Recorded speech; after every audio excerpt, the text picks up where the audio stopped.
ఏపీలో రాజకీయ వేడి పెరిగింది. ఎన్నికల సమయం సమీపిస్తుండటంతో పార్టీలలోకి చేరికలు, వలసలు పెరుగుతున్నాయి. ఈ క్రమంలోనే కాపు ఉద్యమ నేత ముద్రగడ పద్మనాభం వైఎస్ఆర్సీపీలోకి చేరుతున్నట్టు తానే స్వయంగా వెల్లడించారు.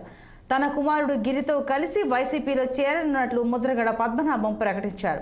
మార్చి 14వ తేదీ సీఎం జగన్ సమక్షంలో ఆ పార్టీలో చేరనున్నట్లు తెలిపిన ముద్రగడ అనూహ్య కారణాలతో ఈ నెల 15, 16వ తేదీన చేరే అవకాశం ఉన్నట్లు వెల్లడించారు. భద్రతా కారణాలతో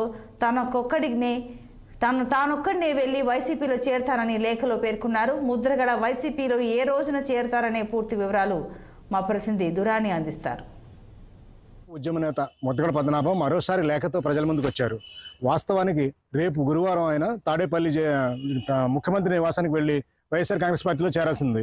అయితే దీనిపైన ముద్రగడ పద్మనాభం ఈరోజు మరొక లేఖ విడుదల చేస్తూ తన చేరికతో కొన్ని ఇబ్బందులు ఉన్నాయని, అంటే చేరడం వల్ల కాదు, తన వెళ్ళడం వల్ల, అంటే భారీ ర్యాలీ ఏర్పాటు చేసుకొని ముఖ్యమంత్రి నివాసం వరకు వెళ్ళడం చాలా ఇబ్బందులతో కూడుకున్నదని, తనకు ప్రజల నుండి వస్తున్న స్పందన అయితే విపరీతంగా ఉందని, తన వెంట రావడానికి చాలామంది ఉత్సాహం చూపుతున్నందువల్ల సెక్యూరిటీ వారు చెప్పిన వివరాల ప్రకారం అయితే కనుక తన వెంట చాలామంది భారీ ర్యాలీ వచ్చే అవకాశం ఉందని, తద్వారా ట్రాఫిక్ ఇబ్బందులు తలెత్తే అవకాశం ఉంది కాబట్టి తను రేపు రావడం కుదరదని, రేపు తను పార్టీలో చేరడం లేదనే విషయం ముద్రగడ పద్మనాభం లేఖ ద్వారా తెలియజేశారు.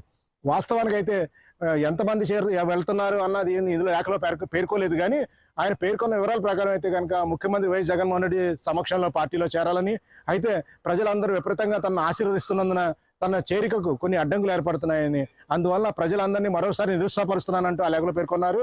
అలాగే 15, 16వ తారీఖుల్లో కేవలం తాను ఒక్కడనే ముఖ్యమంత్రి సమక్షంలో 15 కానీ 16 కానీ స్వయంగా తాను వెళ్ళి ముఖ్యమంత్రి జగన్మోహన్ రెడ్డి సమక్షంలో వైఎస్ఆర్ కాంగ్రెస్ తీర్థం పుచ్చుకుంటానని, అప్పటి వరకు ప్రజలందరి ఆశీస్సులు తనకు ముఖ్యమంత్రికి జగన్మోహన్ రెడ్డికి అందించాలని ఆ లేఖలో కోరుకున్నారు. ఈ క్రమం పరికిస్తే మాత్రం ముద్రగడ పద్మనాభం మాట మీద నిలబడతారా లేదా అని వైఎస్ఆర్ కాంగ్రెస్ పార్టీ వర్గాల్లో మాత్రం ఒక అనుమానం రేకెత్తించిందని చెప్పాలి.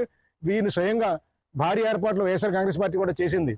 ముద్రగడ పద్మనాభం వెంట వెళ్ళడానికి ఆయన కాన్వాయ్ కావాల్సిన అన్ని సదుపాయాలు కల్పించేందుకు అయితే వైఎస్ఆర్ కాంగ్రెస్ పార్టీ అన్ని ఏర్పాట్లు చేసింది. అయితే ప్రజల నుండి కొంతమంది నుండి వచ్చిన ఈ విమర్శలు ముద్రగడ పద్మనాభం రాసిన లేఖలో ఎవరి వాహనాలు వాళ్ళు ఏర్పాటు చేసుకోవాలని, ఎవరి ఆహార పానీయాలు వాళ్ళే ఏర్పాటు చేసుకోవాలంటే రాసిన దాని మీద కొద్ది రకమైన విమర్శలు తలెత్తడంతో పాటు అనుకోకుండా ముద్రగడ పద్మనాభం కూడా ఎందుకో కొద్దిగా చిరాకు రప్పించినట్టుంది ఈ అంశం.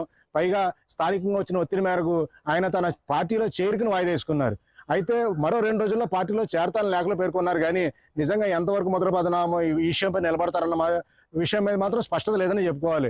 ఎందుకంటే సరిగ్గా ఒక 24 గంటల ముందు తన మాట మీద నిలబడకుండానే తన పర్యటన అర్ధాంతరంగా వాయిదా వేసుకోవడం, అలాగే దానికి సాకుగా ఇది తన వెంట వచ్చే అత్యధికంగా మంది మార్బలంతో ఇబ్బందులు తలెత్తాయని పేర్కోవడం కూడా జనానికి కొద్దిగా కొసమెరుపుగానే చెప్పుకోవాలి. అయితే 15, 16 తారీఖుల్లో ముద్రగడ పద్మనాభం పార్టీలో చేరతారా లేదా అనే విషయం మాత్రం కొద్దిగా సస్పెన్స్ మాత్రంగానే చెప్పుకోవాలి. వీడియో జర్నలిస్ట్ చిన్నితో నదీం కందురాని, కాకినాడ.